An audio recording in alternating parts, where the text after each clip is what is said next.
War lingers.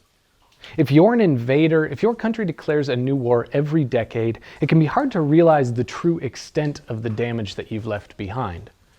Previous wars lose their luster as new ones come along to replace them. How do you sustain an interest in something that's no longer raging? It's old news. After the last bullet is shot, after the last soldier gets on that boat bound for home, there's a new battle to fight. It's the fight to remember.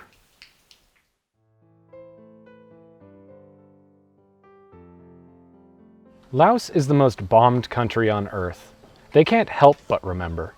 Unexploded ordnance are so common here that they're a completely normal part of everyday life. It's estimated that at least 75 million of them were left behind after the war ended, in a country that had just 3 million people. They were dropped in a conflict known as the Secret War, an undeclared CIA-led action meant to halt the spread of communism in France's lost colony of Indochina. In an effort to support an unpopular right-wing government, the US Secret Services silently took over the Royal Lao Army. As a means of skirting an official declaration of war, the CIA trained local militias to do the fighting their soldiers legally couldn't. In doing so, they began a pattern that would be repeated right up to the modern day. They tapped into the deep-seated anger of the local Hmong minority and brought in tens of thousands of mercenaries from Thailand.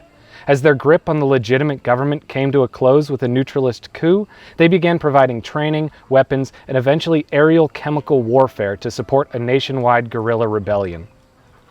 They failed, and in doing so, they destroyed Laos. In the region around where I'm standing, near the town of Pansavan, barely 1% of the land has been cleared of bombs. Even areas that are deemed safe can't be trusted. With each big rain, another set of explosives are brought to the surface, dormant for decades but now ready to maim. Children are dying in their own backyards, killed by a war that ended when their parents were still infants. With no outside help to remove them, locals have been collecting them by hand, finding creative ways to turn them into something positive. Bomb casings have been fashioned into flower pots, oil lamps, cowbells, and utensils. They're used as construction materials in houses and shops. You can't walk a block without seeing something destructive with USA written on it in big, bold letters. But it isn't just the bombs that serve as a reminder. There are signs of war written into the soil itself. Just outside of town, there are hills with large patches where nothing grows. Even the grass seems to struggle. In a country this lush, it stands out in a landscape as a weirdly discolored oddity. These are the areas where Agent Orange remains. This country saw nearly 400,000 gallons of a chemical defoliant dropped from the sky, and it has led to thousands of birth defects, cancers, and health problems that we never cared to calculate. You won't find fruit trees here. The local people know only to grow plants with small roots like rice and corn. They've learned that the deeper the root, the more likely they leach in the poison. Even under the ground, the situation is the same. The caves surrounding Pansavan tell a terrible history all their own. Each has a unique story with its own traumas and symbolic memories. Tam Pa Cave, where I'm currently standing, was once a Viet Cong hospital. You can see thousands of morphine bottles left on the ground, the last remnants of soldiers who underwent wartime surgery. Another cave a few miles away was used by local civilians to hide from the falling bombs. But it wasn't so lucky. A direct hit collapsed the roof, killing nearly 500 innocent people in a flash. When people talk about the scars of war, this is what they mean. It's more than bullet holes in the sides of buildings or photo galleries in a museum. The people of Laos live it every day. They can't escape it.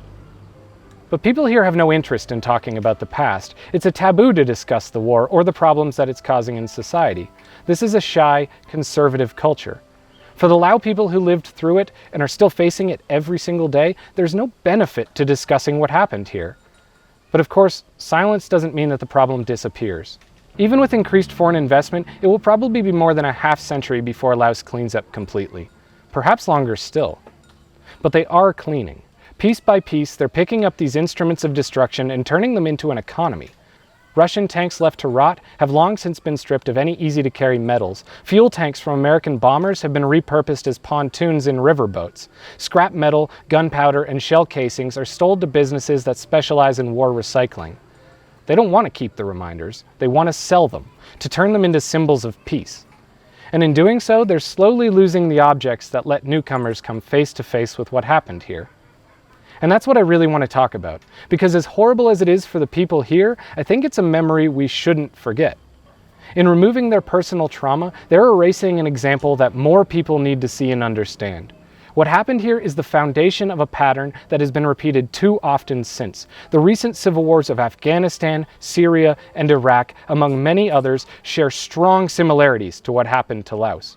Forgetting this story weakens our ability to stop it in the future. As the name would imply, most people don't know about this conflict. It was kept secret for a reason. Even those from the nation who fought it seem to be blissfully unaware of what happened here. I certainly wasn't taught it in school, even during the module on the war with Vietnam.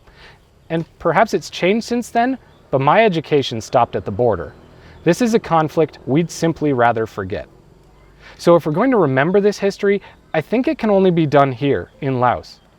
There will come a time when this war is truly gone, when the fragments are all melted down and the people have moved on. Future visitors will need places where they can witness the reality of what people faced here. Future Lao people will need reminders of what their grandparents went through. War lingers in the landscape. It hides in the minds of the people who experienced it. But once they're gone, we need to make sure that their memory doesn't disappear. Otherwise, we're doomed to repeat this forever. This is Rare Earth.